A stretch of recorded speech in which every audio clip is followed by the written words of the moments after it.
Yeah, Anton, glad to be here. Yeah, great to have you on. Why don't you give us a brief background about yourself, as well as the role you play with CoStar? I think we know nobody needs introduction to CoStar, who is active in the multifamily space. But maybe you can give us a little bit more background of what you're doing with them. Sure. So I'll just mention that CoStar Advisory Services is a division within CoStar that focuses on, as the name implies, advisory services, especially for institutional clients. So myself and my team provide additional market information and market intelligence for some of the larger clients that CoStar serves. And I myself, as you mentioned, do tend to focus on the multifamily space. I've been with CoStar for a little over 8 years now. Most of that with advisory services, and our team has quite a wealth of experience with uh, the, as I say, the market intelligence aspect of CoStar's Yeah, offerings. yeah, that's great. We subscribe to CoStar, and obviously the information that CoStar provides is just absolutely massive, right? So there is always some criticism that some of the data is not completely accurate. Well, that's always a challenge with all data that is being collected on an ongoing basis, right? But I would say for of all the services that are out there, the amount of information that CoStar provides is certainly second to none. And I personally also really appreciate all the market reports and studies of insight from individuals like you and from teams like you, because it's impossible for us to really monitor every single market. And that's where I think that your value is extremely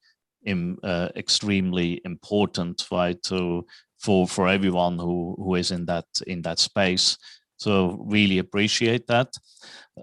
Now, Andrew, everyone is still has COVID-19 on their mind. In some markets like Texas, where I am based, it appears that most people have gone back to their own life as normal as possible, while in other parts of the country it still feels more like a lockdown situation. So COVID-19 is certainly still with us in one form or another, but I think we certainly have seen some signs of recovery. So it certainly would be helpful for our listeners to hear what you have been seeing, depending on the market where you have seen recoveries, where you still see some struggles in the marketplace.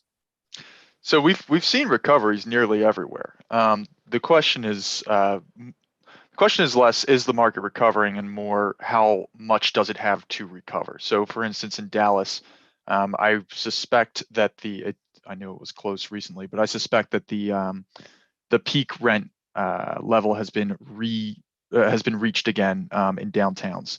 Whereas in San Francisco, downtown San Francisco suffered somewhere on the order of a 15% rent loss in multifamily. So that is going to be a challenge to recover from. Um, and there are vast geographical differences.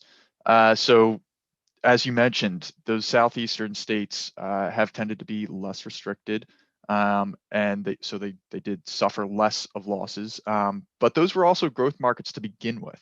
So outside of COVID, I still would have been recommending Charlotte and Raleigh and Austin, and indeed I was a year and a half ago, because those markets are such strong growth markets that even in the face of economic weakness, you would expect them to outperform.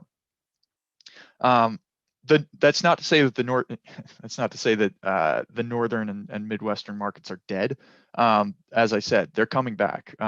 We've gotten enormous rent growth, really across the board for 2021 so far, and in particular, well, I guess I shouldn't say in particular, but one of the stronger stories is the comeback in downtowns, because downtowns were obviously hit extremely hard, but they had the rent growth there right now is enormous, and the only thing that's really overshadowing that is the fact that suburban areas are still outperforming that. So I said that downtowns are doing quite well right now. Amazingly, suburban areas are still outperforming that, and I'm speaking specifically to multifamily here. Yeah. So the suburban story has some legs, it looks like. Very good. Obviously, it's always property by property, but we know of a situation in Austin, since you mentioned that, where a tenant tried to negotiate a renewal just a month ago, and in a Class A core urban building.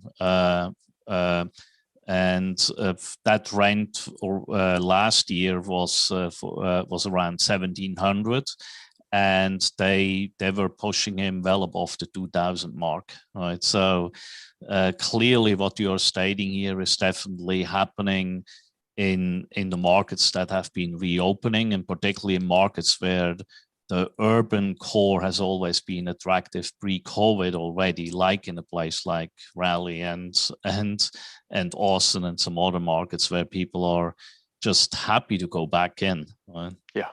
Yeah.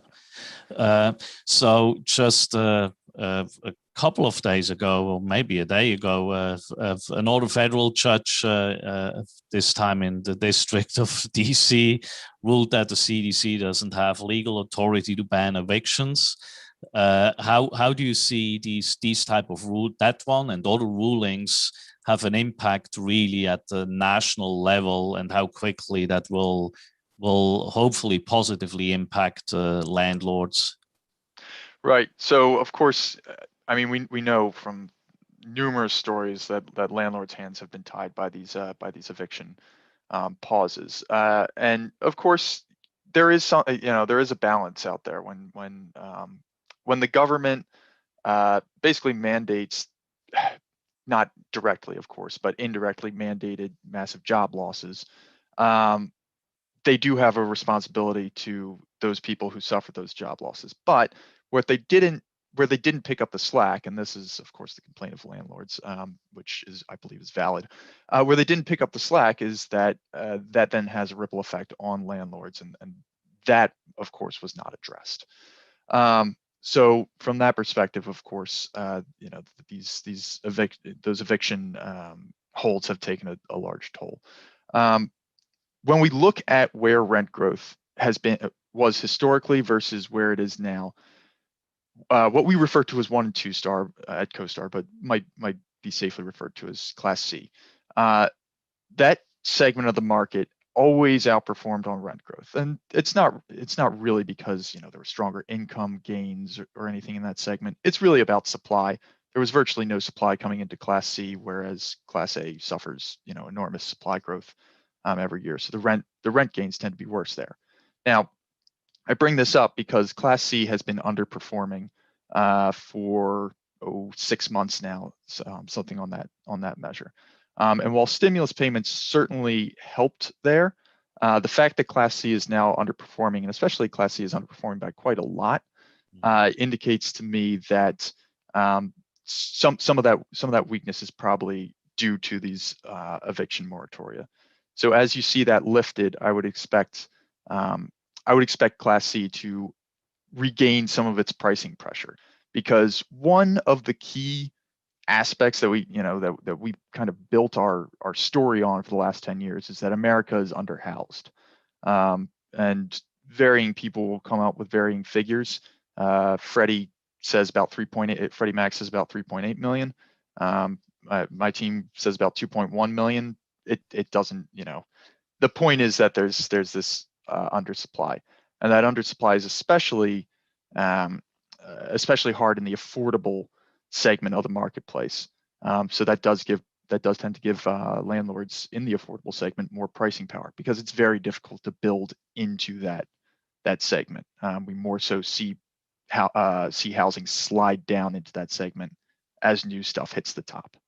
Mm-hmm. Yeah, very good point. Right, and obviously the lack of supply, or the delay in supply on the single family side, particularly in the affordable space, benefits the workforce housing, including C-class space on the multifamily side, because there is just not enough supply, right? Whether it's single family or whether it's multifamily.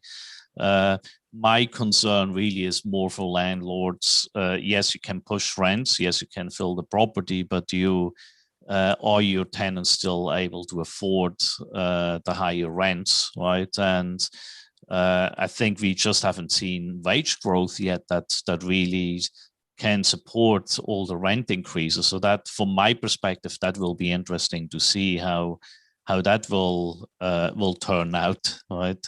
Right. I think overall, I think we solely can all agree that there is a massive housing shortage, right?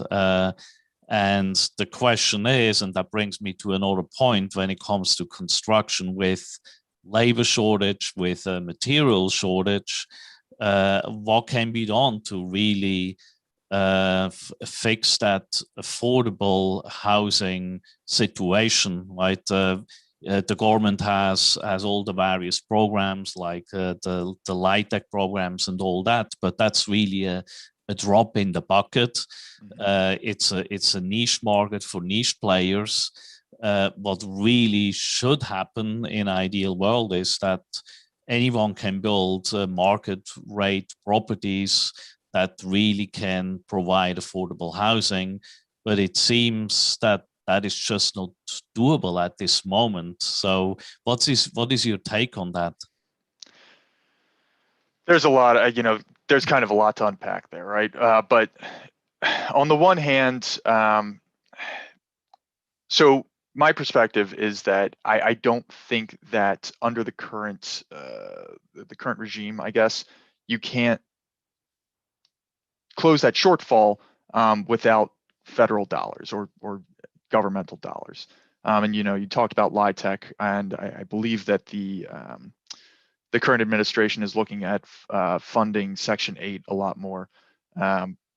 Those dollars may or may not appear, right? But either way, as I say, the way that the system's kind of set up right now, it's very tough to build middle market units that will be profitable. And so that's where that's where those federal dollars bridging the gap helps. Theoretically, if there was a kind of regime change at the local level or the state level, theoretically you could see this open up. So I'm up in Boston, where we have enormous, very high housing costs. And it's pretty evident to me that the demand is there to densify some of the areas surrounding Boston, but the political will is not. And what I mean by that, of course, is that the local constituencies are not interested in seeing any new construction. So I think that's a big break on this new construction. It's part of, as I say, it's part of why you have to have that subsidy to bridge the gap, because when the additional costs to building a new unit get inflated by basically regulatory and it's not even really regulatory, but basically zoning boards holding up the process. That's in my opinion, that's a big part of the problem, because I do think that, for instance, Boston could house quite a lot more people if some of those holds were removed. Yeah, it's an excellent point. Right? I talked to a developer on the other side of the country in the Bay Area, and they are building in the Bay Area as well as further out, right? Obviously, they're looking also Sacramento now, the Central Valley and all that. And it's really a tale of two worlds there, where the construction cost in terms of labor, in terms of material cost, is so outrageously high in the Bay Area that it's virtually impossible for them to build anything. I mean, they even have a challenge to build luxury buildings at this point.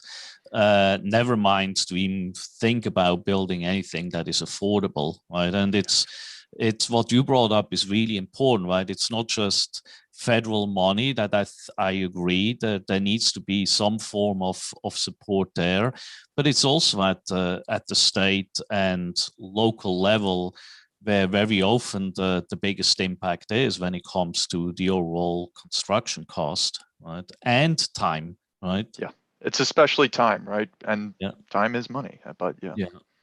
Yeah.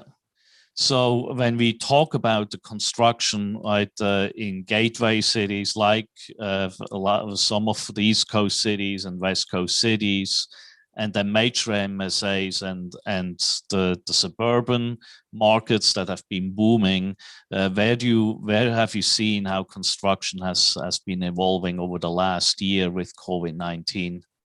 So if you look in at where we're measuring starts, one thing that's of interest to me is that the share of starts that have been hitting downtowns has not really moved downward. So despite these huge losses in rents, developers are still willing to go into downtowns. But I quote that number at a national level. So when you go in and you look at where the markets that are driving those continued starts in downtowns, it's no longer San Francisco and New York. In fact, they had huge drop-offs in their number of starts in downtowns, especially, and it is shifting again towards the southern and let's say Mountain West markets. I'm trying to include Phoenix and Denver there. So those do come down. So I mentioned kind of the regulatory the regulatory environment for building, especially in gateway markets, and that's obviously very tough. But beyond that, you also have the regulatory environment and the cost environment for businesses. So it's it's tough, of course, to think of the economy as a zero-sum game, right? It's always growing. But so far as the states go, we do kind of have to think of that as a zero-sum game, because places like Texas and Atlanta, although they are growing of their own accord, they are also growing because they're able to offer a better business environment for businesses that are currently located in the Northeast or the West. And we talk about the so-called Texodus from California to Texas, especially of tech firms. And there's something to it. Somebody didn't just make that up. So you do have to think about those regulatory environments, not just from a pure construction standpoint, but from a business standpoint. And I think that helps drive a lot of the growth in those metros. And so even, theoretically, even if construction was as tough in Texas as it was in San Francisco, which obviously it's not even close, you would still see more construction in Texas just because of basically population and economic growth. Yes, it's definitely the case, right? I live north of Dallas, maybe within 10 minutes of where we live. Toyota brought their U.S. headquarters here, right? So out of California, they had a beautiful place in California, right? So they did it not just with an overnight decision, but they looked at it in a very detailed fashion. Apart from the location, central location, the business friendliness is definitely a key element there. And if it's friendly for businesses, then it's friendly for everyone else typically, right? And that's definitely what has been driving it. So makes absolutely sense. And we did a short small analysis on this. It's just looked at what are the tax costs of national, of every market versus what is its growth.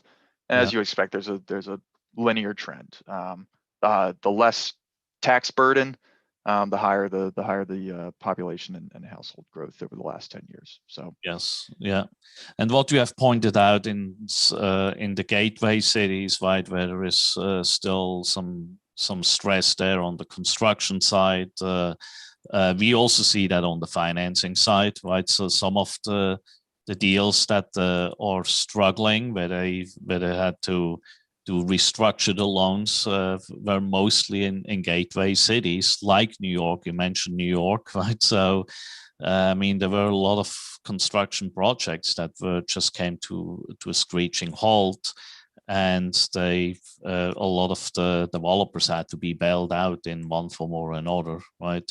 I think long term, I'm pretty sure it's going to work out. It's still such a dense market where housing is still required, and people in a few years will have forgotten about all what COVID-19 was about, right? So I personally still feel it's temporary. We have had that situation before when everyone said it's the death of the big cities, and then they all came back, right? Yeah. But who knows, right? So from what do you see on the institutional side when it comes to their decision where to build multifamily? Obviously, the supply also and demand on the single family side has a big impact on the overall housing demand. So where do you see the trend is going, how the institutions make decisions in what direction to go? And what are the markets that you're really focusing on? I think we all know, but Right.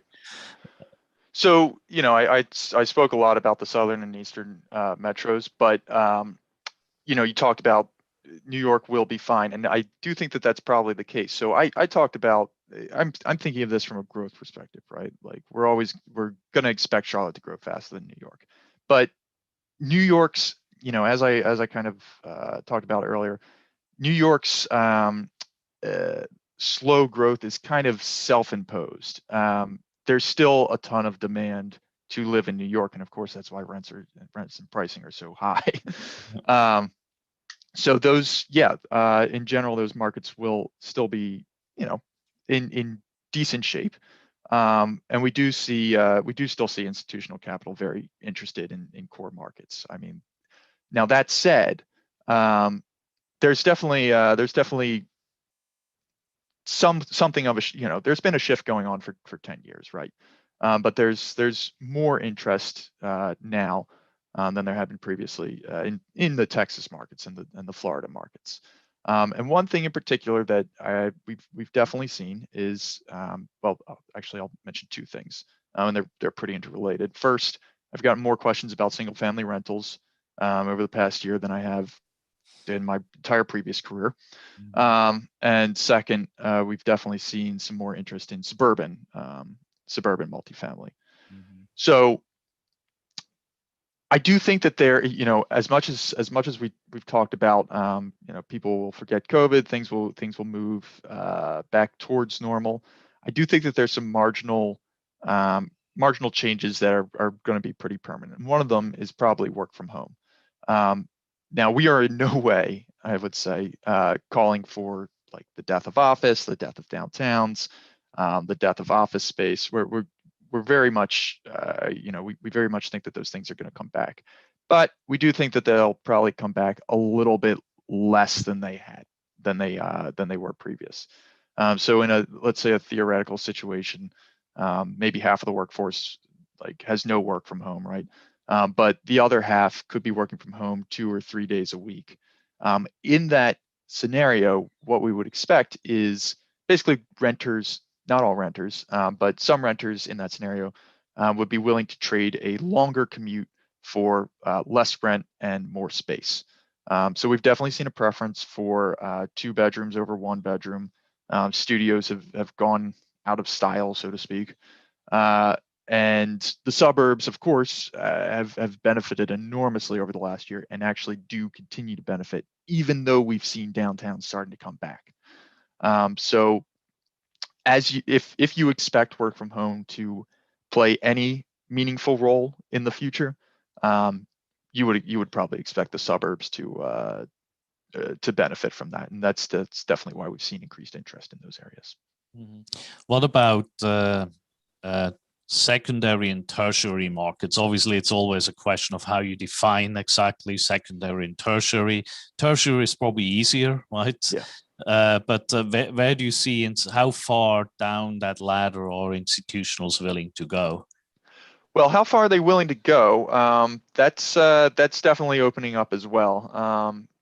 It kind of depends. So when I think of tertiary markets, I might say something as much as like Stamford or Inland Empire, which are really pretty big markets. Sure. But we've actually seen some interest in markets that are even smaller than that. And Boise is a classic example, right? Boise's become a very crowded space Yeah. over the last couple of years. But even beyond that, there are some other markets surrounding, like let's say surrounding Denver or surrounding some of the Texas markets that have drawn some interest. But for the sake of argument, I'll use tertiary in my kind of traditional sense, which is more like Stanford. Um, those markets have done pretty well, and we would kind of expect that to continue. And it's really based on, again, that same work from home thing that I talked about earlier. So Stanford, of course, we do consider, and I keep going back to it because it is such a good example, but we Mhm. do consider it its own market. But it's kind of just a suburb of New York. Sure. And that's what we've seen in Inland Empire, and you mentioned Sacramento earlier. That's another one that's kind of gained from what we might call a super commuter trend, even if they're not super commuting yet. Um, and those are markets that we do expect to do pretty well in the future. Inland Empire is a particular outlier. I mean, the rent growth there was astronomical over the past year, and we are forecasting a pretty good 5 years for it.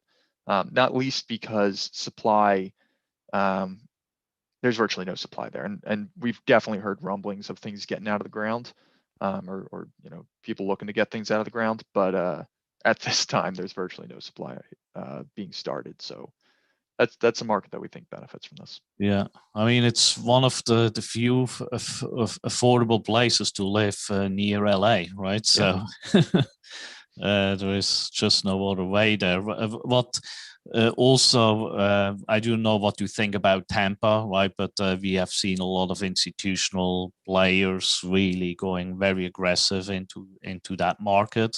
hmm What do you think about when we talk about South? Also, Florida. Obviously, you mentioned Atlanta, Dallas. It's obvious. Phoenix, I think, is obvious. Austin. What about the Florida, northern Florida? I think Miami is its own little world. Uh, Yeah, Miami's Miami's not quite big enough to be what we would call a tier one or primary market, but it's yeah, it obviously has always attracted a lot of institutional capital. right. Um, but yeah, I mean, Florida in and of itself is still that enormous growth story. So Orlando is a market that I might highlight here because leisure and hospitality got hit very, very hard over the last year. And what I was looking for was Las Vegas and Orlando to really take a nosedive. They kind of didn't. Mhm. Um, so we've always known Orlando was a pretty good back office market as well. So call centers and that sort of thing have been moved to Orlando, and evidently that was enough to buoy it. Would it? So it continued to experience pretty good growth.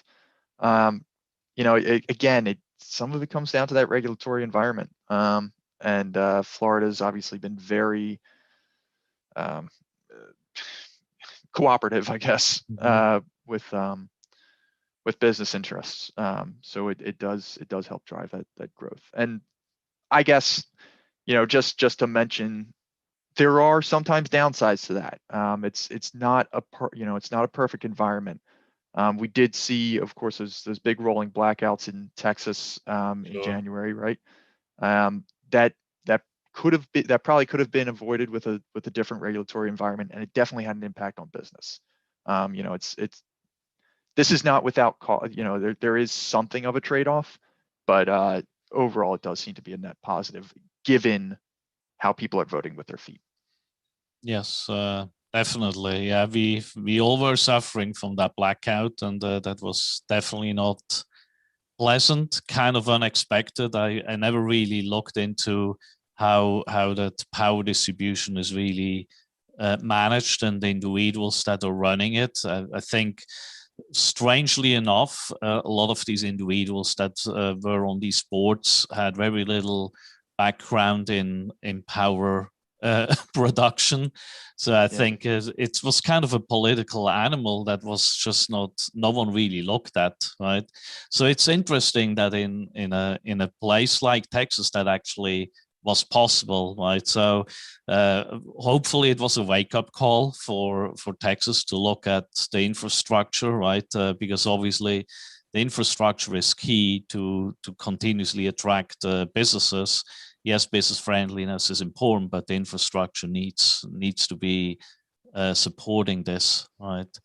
One other thing, I think, if you can touch on that, and that's one of the reasons I think why a lot of institutions and also the middle market investors, syndicators, and so on, and private individuals have moved into secondary and even tertiary markets is obviously to chase that yield that is higher there. But at the same time, we also have seen that massive compression, not just of cap rates overall, but also between A, B, and C class, right? So we have seen in some instances where B class properties now virtually trade at A class cap rates. So what's your take on that? Yeah, and we've seen value add pricing, compress compared to your standard core as well. And our take is basically, one, there's a lot of hunger for yield. That's not just reflected in how cap rates and pricing are playing out in real estate, but it's also reflected in the flow of capital into real estate, right? Because real estate is traditionally an alternative asset, and it traditionally gets higher yields. So I'm just going to bring up the pension funds because it's probably a top of mind anyway. But the pension funds in some cases have some gaps to close, and some expectations on yield that are tough to hit. And so real estate helps them get there. So that helps explain why there's this shift kind of downward towards the higher yield product, because of course those, as I say, those yields are necessary. Now, the other thing at play, I mentioned that that housing, what we perceive as a housing shortage, we think that's also having an effect, because if you have Class B product that is in a borderline Class A location, there's still a spread. Like there's it's kind of closed actually in recent years, but there's still a huge spread in rent levels. So if you're able to capture even like 10 or 20% of that by pumping some capital, capital value into the product, and you're able to capture some of that spread, then you've made up a lot of ground. And so that's why, despite the fact that pricing is tough in value add, there's definitely still people going into it, and definitely still a lot of appetite for it, because it has that potential. Yeah, that's a very good point, right? Obviously, that's particularly the case in denser areas where it's built out, and we talked about New York City and Boston too, right? So there you can take a C-class building if it's in the right location and bring it very close to an A-class for a city location, right? So I think we obviously don't know how that's going to play out, but with the high construction cost, it wouldn't surprise me that some B-class properties are being brought up to A-class level in some outside of these gateway cities and core cities. Right?